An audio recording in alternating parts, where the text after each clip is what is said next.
కమ్మనైన నోరూరించే సాంబార్ రైస్ని ఈ విధంగా చేశారంటే తిరుపతిలో ప్రసాదం లాగా టేస్టీగా చాలా చాలా బాగుంటుందండి.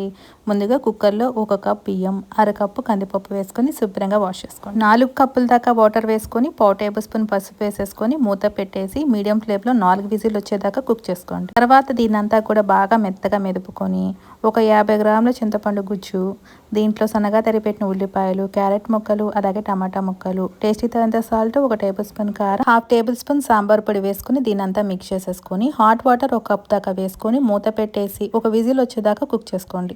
తర్వాత పోపు కోసం బాండీలో 1 టేబుల్ స్పూన్ నెయ్యి, 1 టేబుల్ స్పూన్ జీలకర్ర, 1/4 టేబుల్ స్పూన్ ఆవాలు, 4 ఎండుమిర్చి, కరివేపాకు వేసుకుని ఫ్రై చేసుకున్నాక సాంబార్ రైస్లోకి వేసేసుకోండి. దీనంతా కూడా మిక్స్ చేసేసుకొని దీన్ని మనం సర్వింగ్ ప్లేట్లోకి వేసుకునేటప్పుడు కొద్దిగా నెయ్యి వేసుకొని సర్వ్ చేసుకున్నామంటే చాలా చాలా కమ్మగా టేస్టీగా ఉంటుంది.